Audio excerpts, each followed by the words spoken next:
Bem, então a termodinâmica ela faz uma relação entre os conceitos de temperatura, de calor e de energia interna, certo? Faz uma relação entre essas três definições aqui. Eu acredito que vocês tenham uma noção, né, sobre o que vem a ser temperatura. A temperatura ela mede o grau de agitação térmica, não é, das moléculas. O calor é uma forma de energia em trânsito de um corpo para o outro devido à diferença de temperatura. E a energia interna é justamente a energia interna de um sistema, né, termodinâmico que nós estivermos considerando. Uma típica situação de um sistema termodinâmico vocês podem observar aqui nessa imagem que mostra a entrada de uma fonte de calor, certo? Uma caldeira na esquerda e a saída de um redutor de calor, que seria o condensador, essa parte aqui na direita. Trabalho, olha, é extraído neste caso por uma série de pistões. Nós podemos observar aqui nesse sistema termodinâmico, né, que o calor, né, gera esse trabalho mecânico. Então, aqui dentro da termodinâmica, nós relacionamos duas modalidades de energia muito importantes, que é a energia térmica e a energia mecânica, certo? Essa energia térmica vai possibilitar a realização, né, de trabalho por um sistema ou sobre o sistema. Depende muito do sistema que nós estivermos nos considerando, tá bom? Por isso que é importante eu trazer para vocês esses conceitos aqui de temperatura, calor e energia interna. E aí eu lhes pergunto então o que é temperatura, né? Então a temperatura ela é uma das 7 grandezas físicas fundamentais no Sistema Internacional de Unidades e está relacionada às nossas sensações de quente e frio, né? Porque quente e frio são sensações. Ninguém tem frio e ninguém tem calor, né? Ninguém tem quente.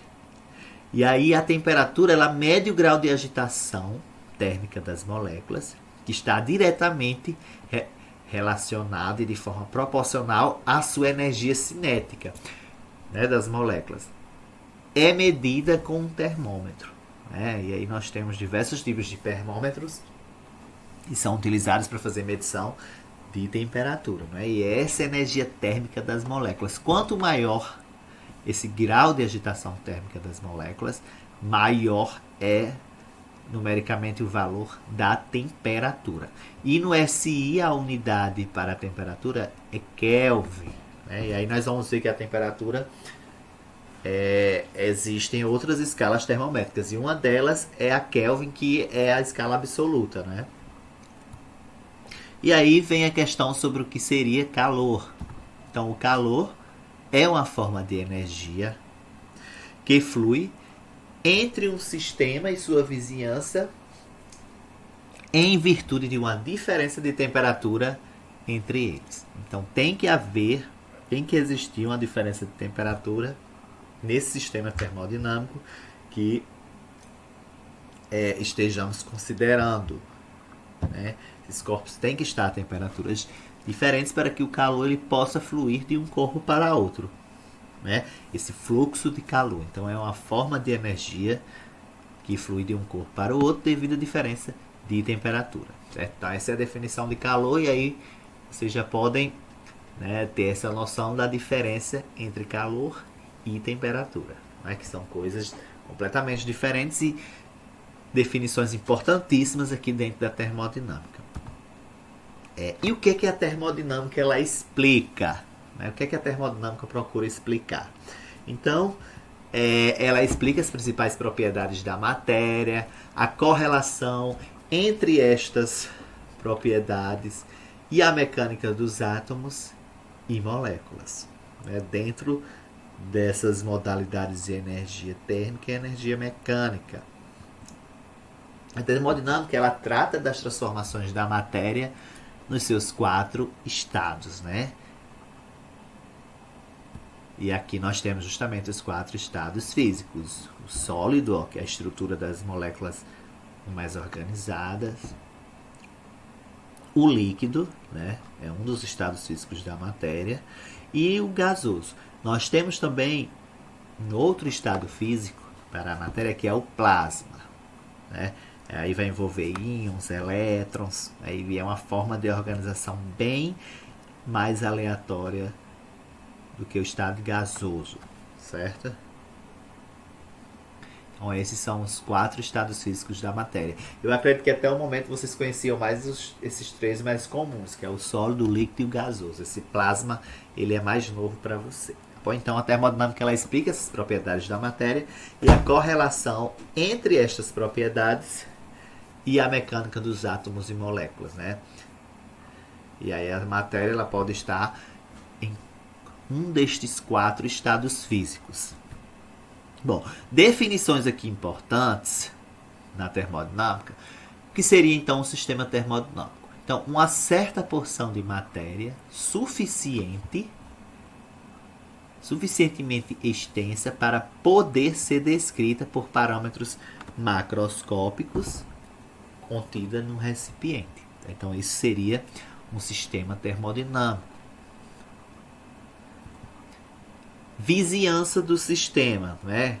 Estaria externo a ele. Então, aquilo que é exterior ao sistema e com o qual o sistema pode eventualmente trocar energia e ou matéria, certo? Com essa vizinhança. Nós temos então a fronteira em relação à superfície fechada, né? Real, uma parede, uma membrana, enfim.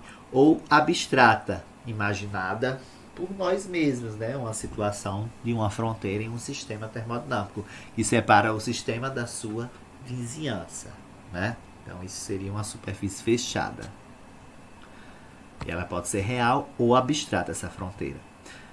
Aqui, por exemplo, nós temos um exemplo de um gás contido no cilindro com uma parede móvel.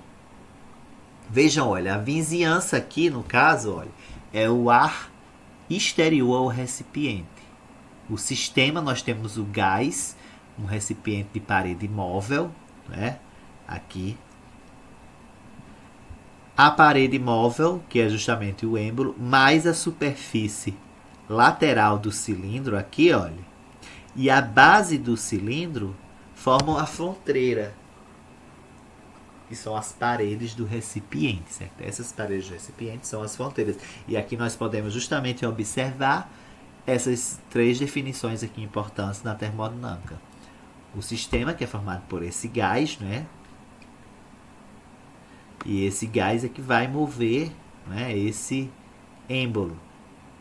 Nós temos a parede do móvel, a superfície lateral do cilindro e a base do cilindro.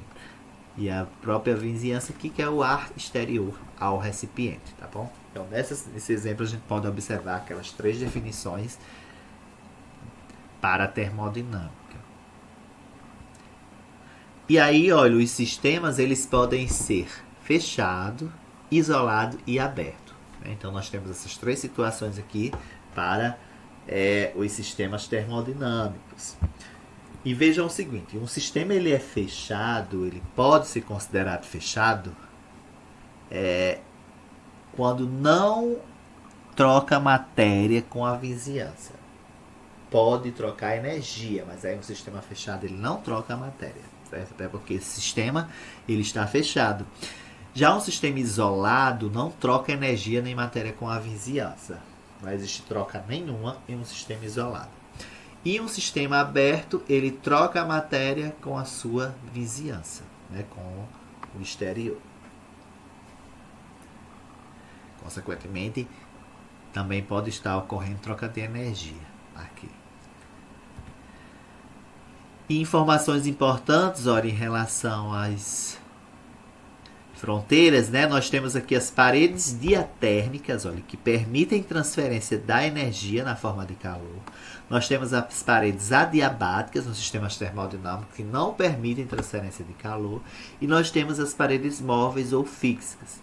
E aí essas paredes elas permitem transferência de energia, certo? Na forma de trabalho mecânico, Bem, então esse trabalho aqui é um trabalho mecânico aqui, ok? Então os sistemas eles podem ser fechado, isolado ou aberto, né? E aberto. Essa definição de equilíbrio térmico é importantíssima, né? Porque ela vai relacionar aqui tanto os conceitos de temperatura quanto os conceitos de calor, certo? Para o entendimento dessa definição de equilíbrio térmico. Então, ó, o equilíbrio térmico é o estado do sistema onde nenhuma das variáveis macroscópicas, pressão, volume e temperatura, muda com o tempo. Ou seja, se mantém constante. Os corpos vão estar com a mesma pressão, o mesmo volume e a mesma temperatura em uma situação de equilíbrio térmico.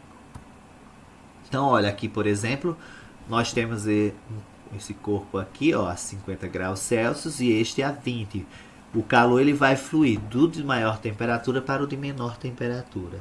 Depois de um certo tempo, né, esses corpos eles vão atingir o estado de equilíbrio térmico, que é o estado em que eles vão se encontrar com a mesma temperatura, né? Então a temperatura aqui é a variável macroscópica de estado do sistema aqui. Então, ó, veja que aqui denota justamente a mesma situação. Ó. Essa temperatura do corpo A é maior que a do corpo B. O calor ele vai fluir do corpo de maior temperatura, que é o corpo A, para o de menor temperatura. Então, ele flui do maior para o de menor. Com um certo tempo, eles vão estar no estado que eu chamo de TE, que é o estado de equilíbrio térmico, onde nós teremos a mesma temperatura. Os termômetros clínicos, por exemplo, eles entram nessa situação de equilíbrio térmico. Tu coloca o termômetro, né, no paciente, o termômetro clínico, e deixa um certo tempo ali, justamente para que esse termômetro ele entre em equilíbrio térmico com o corpo do paciente. Quando ele entra em equilíbrio térmico, ele informa, né, o termômetro o valor correspondente à temperatura ali. Oi, pessoal! Estamos iniciando mais um encontro, conteúdos desta videoaula. Primeira lei da termodinâmica, né, que é justamente o objetivo geral, ensinar os conteúdos da primeira lei da termodinâmica. E nós temos os específicos, lembrar o que é calor e o que é energia interna.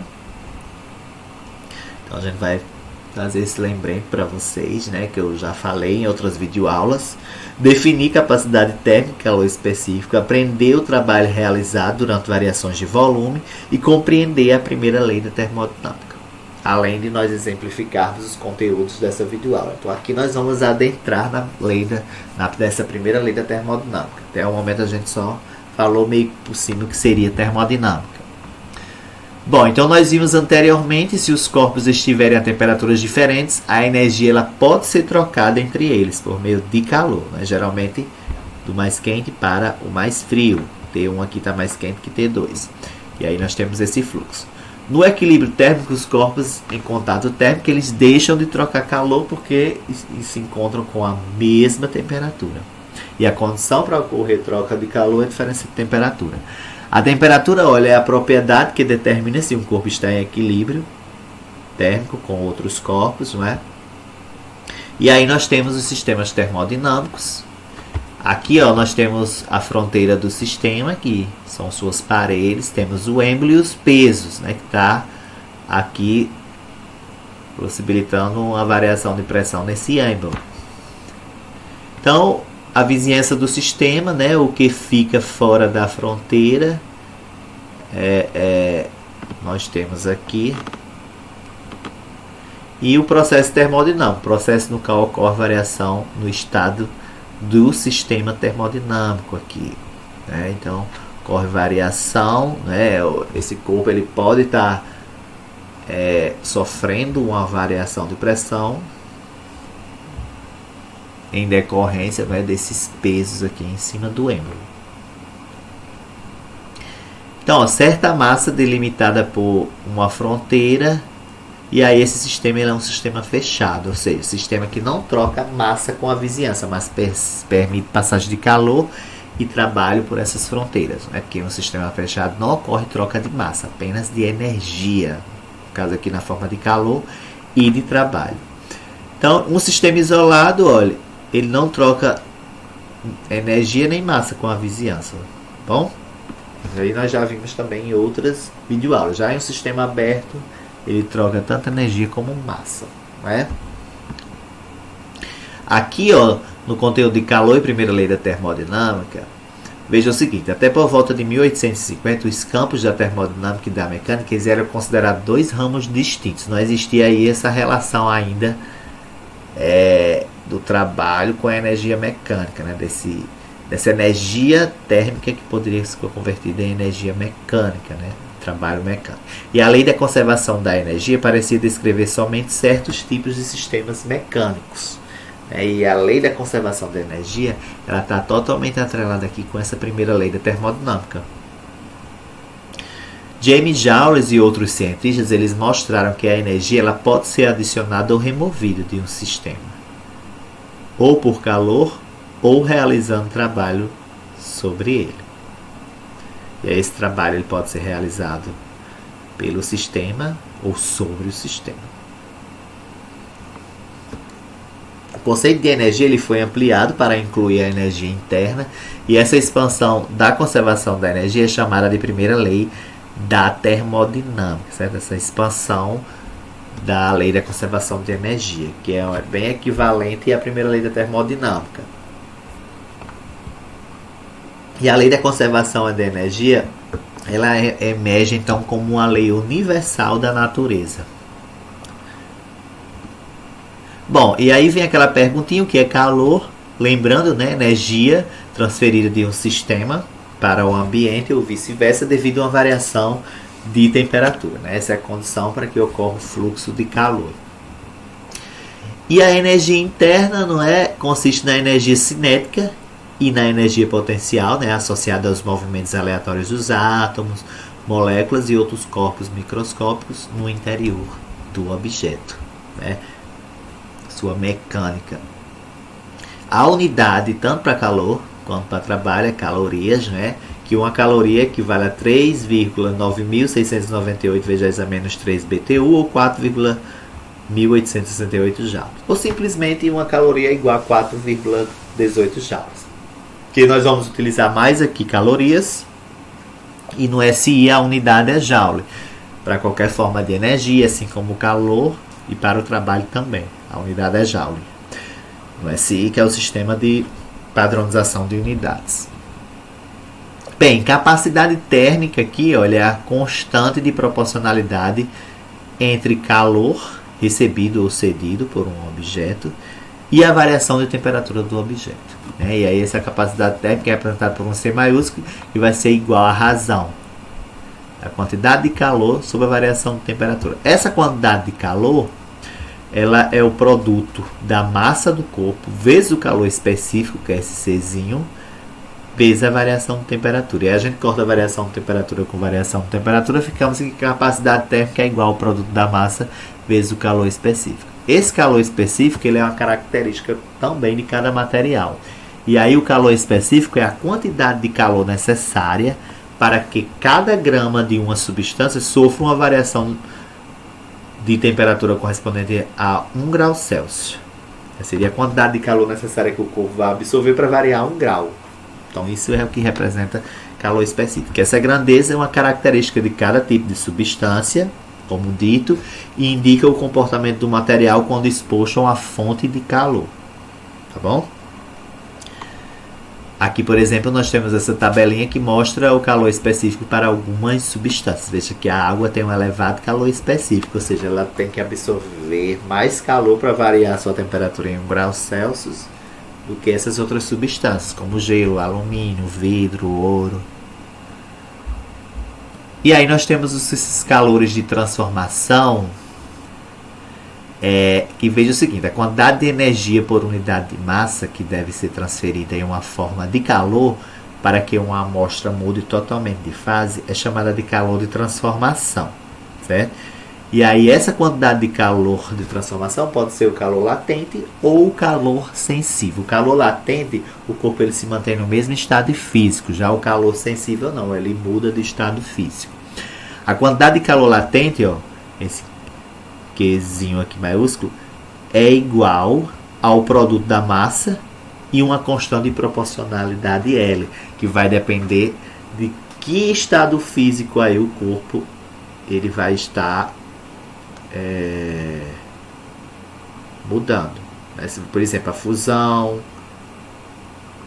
a ebulição, né? No caso aqui, nesse calor latente, o corpo ele se mantém com a mesma temperatura, porém ocorre variação, mudança aí do estado físico, ou seja, a água passando água a 0 graus Celsius no estado líquido e o gelo a 0 graus Celsius, né? Seria a situação de fusão do gelo. Estando com a mesma temperatura, está mudando apenas o estado físico, tá bom? Então, no calor latente ocorre mudança de estado físico e o corpo físico fica com a mesma temperatura. E aí nós temos alguns calores latentes aqui, ó, de fusão, de vaporização, de solidificação, calor latente de condensação, né, que já são valores tabelados para a água, aqui no caso, né? Esses valores aqui são para a água. No caso, ó, o calor latente de fusão da água é 80 calorias por grama. Então a gente substitui aqui o L por 80 e aí, sabendo a massa de água, poderia se calcular a quantidade de calor latente, né? Porque a água estaria saindo do estado sólido para o líquido, porém a temperatura ali se manteria a mesma, 0 graus Celsius. No calor sensível, né, que é nós temos que o corpo ele mantém o mesmo estado físico, porém ocorre mudança de temperatura, tá bom? E aí, para você calcular essa quantidade de calor sensível, você pega justamente a equação da quantidade de calor, que a quantidade de calor é o produto da massa vezes o calor específico e a variação de temperatura, certo? Ainda continuando, olha, o trabalho realizado por um gás de um estado inicial a um estado final é dado numericamente igual à área sob a curva conectando os estados no diagrama pressão-volume. Então, você calculando aqui a área desse gráfico pressão vezes volume, a área desse gráfico vai ser numericamente igual ao trabalho realizado por um gás, né, nesse estado final e inicial. Aqui, ó, veja que a variação de pressão, né, e de volume está gerando um trabalho aqui maior que zero, um trabalho positivo, né?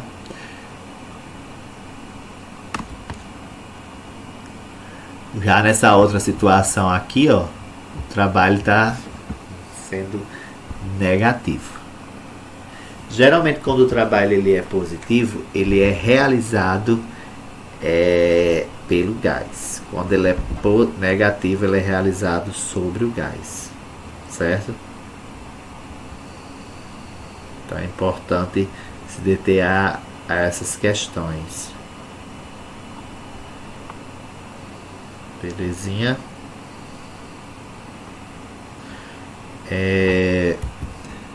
Então, ó, conversões de sinais em relação ao trabalho na termodinâmica. Então, ó, trabalho positivo, a energia sai do sistema. Então, o trabalho é realizado pelo gás. Trabalho negativo, energia entra no sistema. O trabalho é realizado sobre o gás. Tá certo? Na expansão do gás, olha, o trabalho realizado pelo gás é positivo, que foi aquela situação que nós explicamos, que é justamente essa daqui, ó, o gás ele se expande, então o trabalho é realizado pelo sistema, pelo gás. Então, quando o trabalho é realizado pelo sistema, olha, é justamente essa situação aqui, onde o trabalho ele é positivo, certo? Ele está aumentando o seu volume, o gás, consequentemente ele está se expandindo, então o trabalho está sendo realizado pelo sistema, pelo gás. Nessa outra situação aqui, ó, o trabalho é negativo, que ele diminui de volume, né? Consequentemente o trabalho está sendo realizado sobre o gás, sobre o sistema, certo? E aí, no caso, quando o trabalho é realizado pelo gás, é a energia que sai do sistema. Quando o trabalho é realizado sobre o gás, é a energia que entra no sistema. O trabalho é negativo, né? Já na compressão, o trabalho realizado pelo gás é negativo, que a energia está entrando no sistema aí, ó, e submetendo compressão o gás está sendo comprimido. Ou seja, o trabalho é realizado sobre o gás, né? Sobre o sistema. E aí o trabalho realizado pelo gás ele vai ser negativo, que a energia ele está entrando aqui no sistema na situação de compressão. Na expansão a energia está saindo. O calor é um modo de transferência de energia resultante da diferença de temperatura em dois sistemas, né? Ou um sistema e a vizinhança. Isso nós já vimos. E aí nós temos essa imagem que mostra, não é? Mais ou menos como se comporta essa questão do calor. Quando o calor ele entra no sistema, esse calor é positivo. Quando o calor ele sai do sistema, ele é negativo. Nessa situação, veja que o calor está entrando. Já nessa outra imagem, ó, o calor ele está saindo, ele é negativo. Veja então, ó, que a temperatura TE, que é a temperatura do ambiente, ela é maior do que a temperatura do sistema. Por isso que o calor ele entra para o sistema. Quando essa temperatura do sistema é maior do que a temperatura do ambiente, então o sistema ele cede calor para o meio, né? E essa quantidade de calor é negativa, que ele está cedendo, está perdendo calor do sistema. Então, olha, quando a quantidade de calor é positiva, calor que entra no sistema. Quando a quantidade de calor é negativa, calor que sai do sistema, né? Então, quando ele recebe calor, ele é positivo. Quando ele perde calor, ele é negativo, essa quantidade de calor, tá bom? Essa imagem aqui, ela também ilustra como é que se comporta essa questão do trabalho, da quantidade de calor, né, em um sistema. Vejamos aqui, por exemplo, começando nessa parte de baixo, né? Veja o seguinte: quando a quantidade vizinhança aqui é ambiente, nós temos, não é? E aqui em cima da mesma forma, nós temos o sistema e a vizinhança e ambiente. Aí veja o seguinte, ó, o calor é positivo quando entra no sistema, né? Que é essa situação aqui de cima, né? Que o calor está entrando. Na situação de baixo, ó, veja que o calor ele está saindo. Então, se ele está saindo do sistema, essa quantidade de calor é negativa. Já em relação ao trabalho, olha, o trabalho é positivo quando é feito pelo sistema.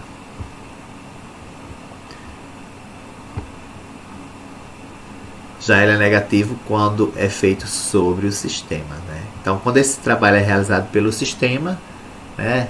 No caso pelo gás, né? Se for um gás aí que estejamos considerando, né? Essa expansão, esse trabalho é positivo. Se for realizado sobre o gás, né? Sobre o sistema, esse trabalho ele vai ser negativo. Tá bom? Então esse diagramazinho aqui ilustra muito bem como é que se comporta a questão do calor e do trabalho. E aí, no caso, essa primeira lei da termodinâmica, ela envolve justamente o calor, né? Que sai ou que entra em um sistema, e esse trabalho que é realizado pelo ou sobre o sistema, tá bom? Bom, e aí nós vamos agora adentrar na lei da termodinâmica, né? A primeira lei da termodinâmica aqui, essa primeira lei importantíssima, né? Que está relacionada com a conservação, né? Da energia, essa lei importantíssima. Então, a primeira lei da termodinâmica é uma generalização da lei da conservação da energia, que engloba mudanças na energia interna. E a energia interna, olha, é toda a energia de um sistema que está associado com suas componentes microscópicas, átomos e moléculas, quando vistas de um sistema de referência em repouso com respeito ao objeto, né? Então, veja que nós vamos adotar aqui um certo referencial. E aí, quando nós tratamos essa energia interna, olha, nós levamos em consideração a energia cinética de translação, de rotação, de vibração dessas moléculas, a energia potencial das moléculas e a energia potencial entre as moléculas. Há dois mecanismos pelos quais podemos alterar a energia interna de um sistema. E aí nós temos processos envolvendo a transferência de energia pela realização de trabalho e processos envolvendo a transferência de energia pela troca de calor. E aí nessa realização de trabalho, o trabalho pode estar sendo realizado sobre iguais ou pelo gás, assim como esse calor pode estar sendo cedido ou recebido pelo sistema.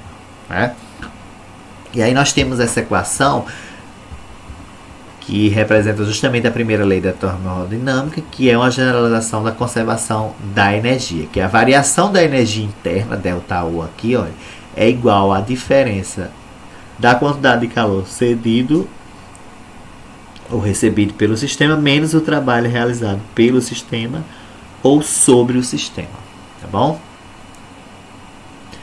Vejam que se essa quantidade de calor for positiva, o calor é adicionado ao sistema e aí a energia interna ela vai aumentar.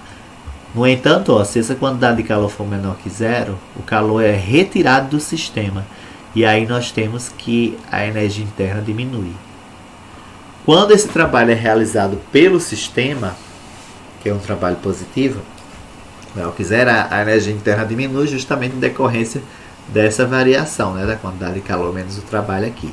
Já se essa quantidade de trabalho, esse trabalho for realizado sobre o sistema, ele vai ser menor que zero, a energia interna vai aumentar, porque menos com menos dá mais, então o calor vai se somar com o trabalho aqui.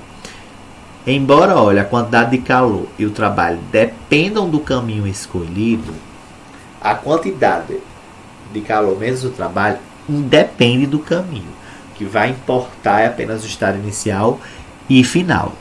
E a energia interna ela é uma variável de estado, diferentemente do calor e do trabalho que não são. E aí nós temos outras variáveis, que é pressão, volume, temperatura, que são variáveis de estado. E aí a energia interna ela se soma a essas variáveis. Então, essa equaçãozinha aqui, ΔU igual a quantidade de calor menos o trabalho, é que representa justamente a primeira lei da termodinâmica, que equivale a essa lei da conservação da energia. Por exemplo, de que depende a energia interna de uma xícara de café?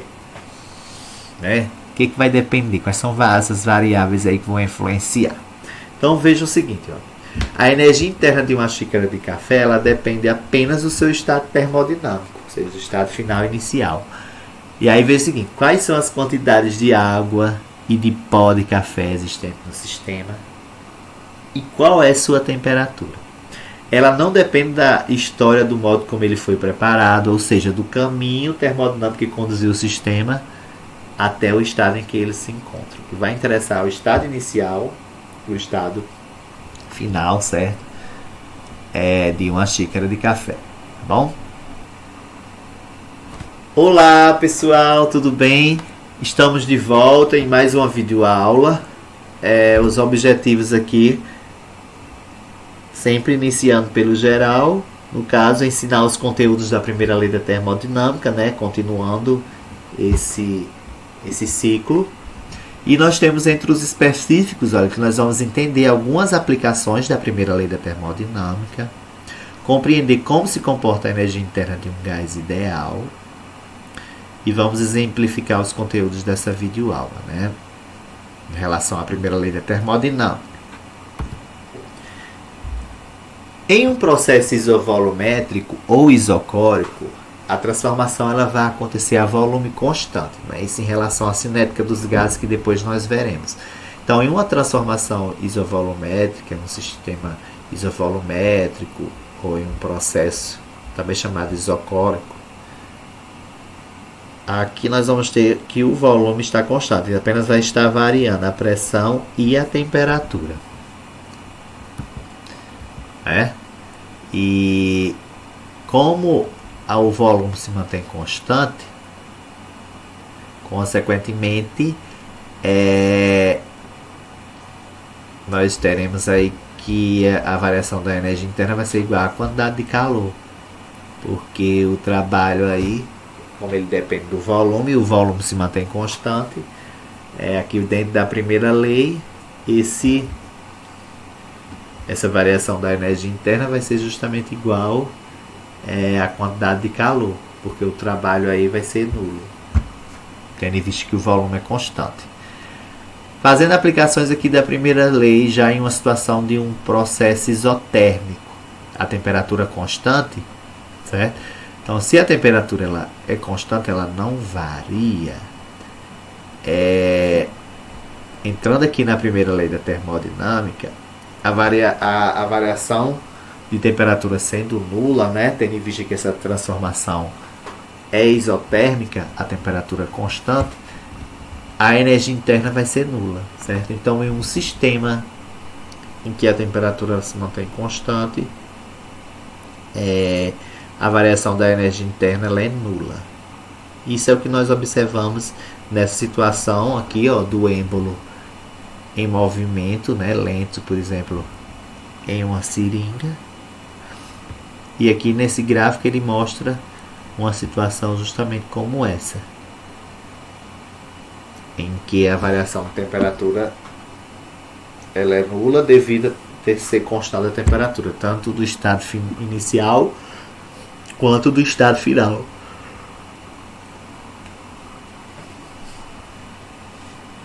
Então, em uma transformação isotérmica, a temperatura se mantendo constante, certo? A variação de temperatura vai ser nula, consequentemente a energia interna também. Que é a condição para ocorrer variação da energia interna é que ocorra variação de temperatura, certo? E aí nós vamos ficar que a quantidade de calor vai ser igual ao trabalho realizado pelo gás ou sobre o gás, tendo em vista que a variação da energia interna vai ser nula, né? E a variação da energia interna é igual à diferença da quantidade de calor menos o trabalho. Se a energia interna é nula, ele passa a quantidade de calor para o outro membro, né? E com sinal oposto, aí multiplica por menos 1.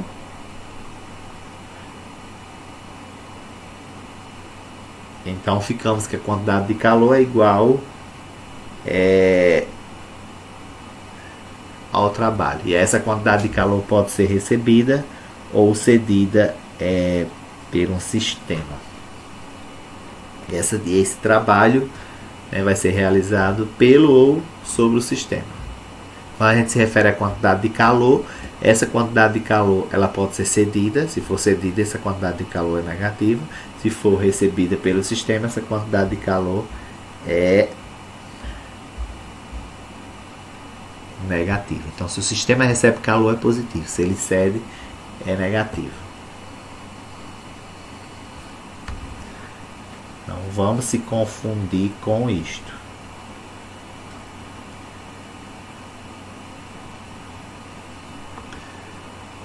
Ainda continuando nessas aplicações,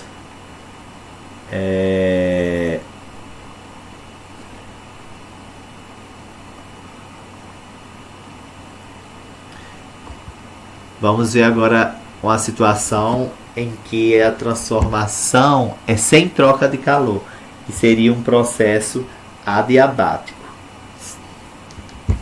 Então, em um processo adiabático, a quantidade de calor ela é nula, porque não ocorre troca de calor em processos adiabáticos. E aí nós vamos ficar, que o processo ele ocorre tão rapidamente que o sistema não troca calor com o exterior, assim como não recebe, que seria uma movimentação bem brusca aqui nesse êmbolo, né? A quantidade de calor seria igual a zero devido a não haver troca de calor na transformação. E aí, pegando a primeira lei da termodinâmica, essa quantidade de calor sendo zero, nós ficamos que a variação, olha, da energia interna vai ser igual a menos o trabalho, né, realizado pelo ou sobre o sistema.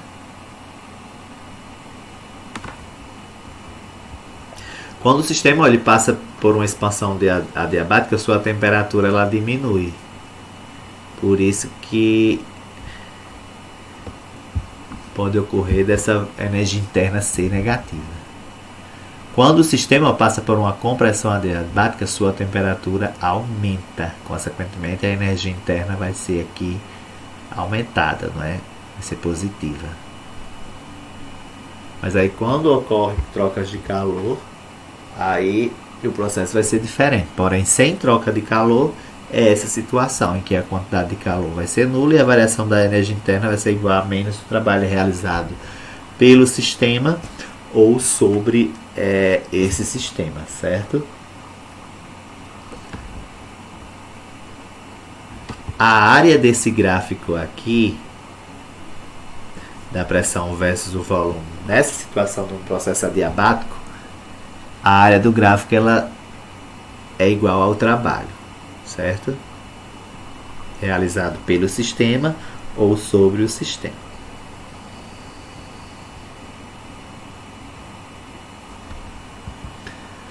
Ainda nas aplicações, já em uma situação em um processo ciclo, estado inicial é igual ao estado final, ou seja, as variáveis elas não mudam, aí se mantém a mesma. Ou seja, ele sai do estado, é como se ele saísse do estado, olha, inicial aqui, andasse e voltasse para o mesmo estado inicial aqui. É um processo chamado de cíclico. E em processos cíclicos, a variação da energia interna ela vai ser igual a zero. O somatório da variação da energia interna em cada ponto que você considerar desse ciclo, para você ter a variação da energia interna total do ciclo, vai ser igual a zero esse somatório. Certo? Porque em um sistema ciclo, em um processo ciclo, a variação da energia interna ela é igual a zero. E aí nós temos, que a quantidade de calor em um processo ciclo vai ser igual ao somatório da quantidade de calor dos pontos considerados desse sistema cíclico. Cada ponto. E o trabalho do ciclo, olha, no caso dessa situação aqui, vai ser o somatório do trabalho realizado em 1, em 2, em 3, em 4 e em 1 de novo. Que aí, nesse caso, a área desse gráfico pressão versus o volume aqui, ela é numericamente igual ao trabalho. Aí você pode também fazer pela área do gráfico, que vai ser mais simples.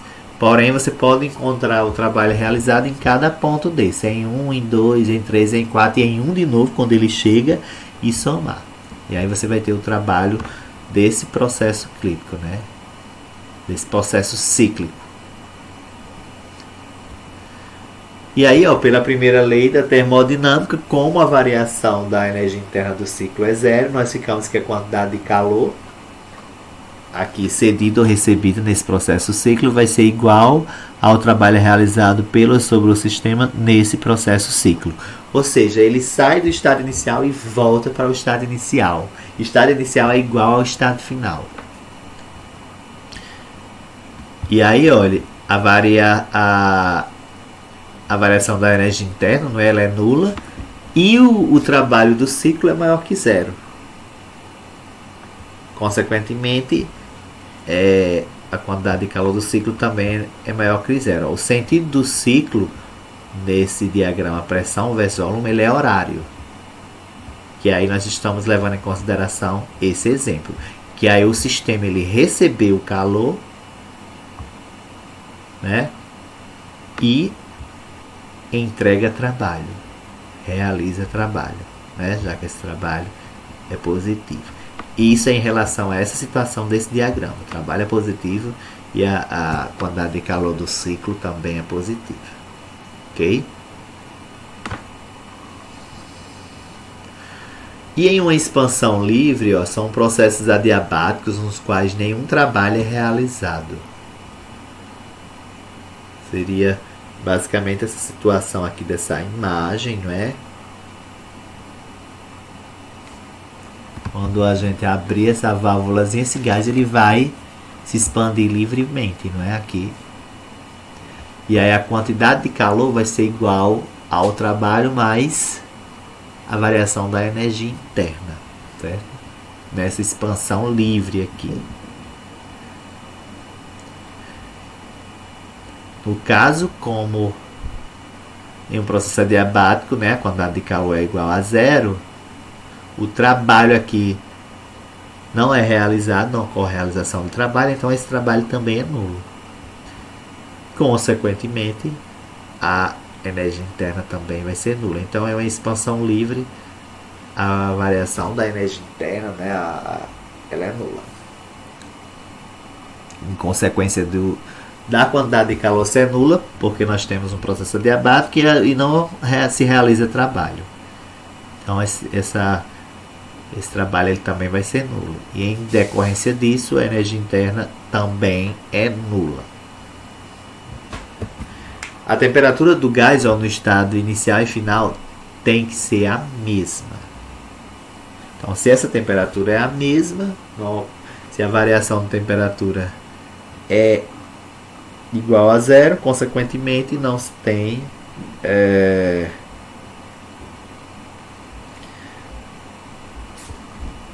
variação de energia interna. Ou seja, a variação da energia interna é nula em decorrência da variação de temperatura também ser nula. Tendo em vista que a temperatura do gás inicial e final são as mesmas, ou seja, constante. São processos súbitos, olha, em que não se conhece a pressão e o volume nos estados intermediários. Uma situação de expansão livre. Certo? Em resumo, olha, nós temos essa tabelazinha que mostra como é que se comporta a energia interna em decorrência de algumas situações. Em um processo adiabático, a quantidade de calor é igual a zero, então a variação da energia interna é igual a menos o trabalho realizado pelo sobre o sistema. Já quando o volume, olha, ele é constante, nós temos que o trabalho é igual a zero, então a variação da energia interna é igual à quantidade de calor. É a situação de uma transformação isovolumétrica ou isocórica. Em um ciclo fechado, a variação da energia interna é nula, então a quantidade de calor é igual ao trabalho. E em uma expansão livre, né, tanto a quantidade de calor como o trabalho é nulo, porque nós temos o processo adiabático e não se realiza trabalho. Consequência disso, a variação da energia interna é nula. Então essa tabelinha ela resume muito bem essas aplicações que nós vimos aqui da... Bom, nós temos aqui este exemplo para fazer, que diz o seguinte: um trabalho de 200 joules é realizado sobre um sistema. Se ele é realizado sobre o sistema, esse trabalho é negativo. E uma quantidade de calor de 70 calorias é removida do sistema. Então essa quantidade de calor também é negativa, né? Porque está sendo removida, está se perdendo calor. Qual é o valor, incluindo o sinal do trabalho, né? de trabalho, de quantidade de calor e de energia interna? É isso que a questão está querendo saber. Então nós temos que relembrar aqueles nossos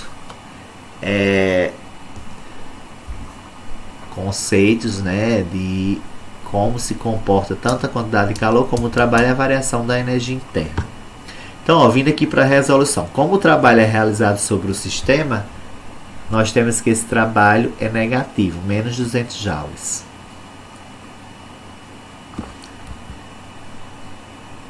Então, nós já respondemos a letra A. A letra B, ele quer saber o valor da quantidade de calor. Então, como a quantidade de calor, olha, é removida do sistema, esse calor é negativo, menos 70 calorias, calor cedido ou removido. Porém, nós vamos passar essa quantidade de calorias para joule. Aí nós vamos multiplicar, ó, menos 70 por 4,18. E aí nós ficamos menos 292,6 joules, né? Que é justamente essa quantidade de calor removida. E para encontrarmos a variação da energia interna, nós pegamos a equação aqui da primeira lei da termodinâmica, em que essa variação da energia interna é igual à quantidade de calor menos o trabalho, né? E aí nós temos que essa quantidade de calor é menos 292,6 joules, menos, olha, menos 200 joules, que é o trabalho realizado sobre o sistema. Menos com menos aqui, ó, vai ficar mais. Então, nós vamos ficar com mais 200. Então, menos 292,6 joules mais 200 joules, nós ficamos com menos 92,6 joules, que é o valor correspondente à variação da energia interna. Então esse sistema ele cedeu muito calor, não foi? E esse trabalho foi realizado sobre o sistema. Beleza, pessoal?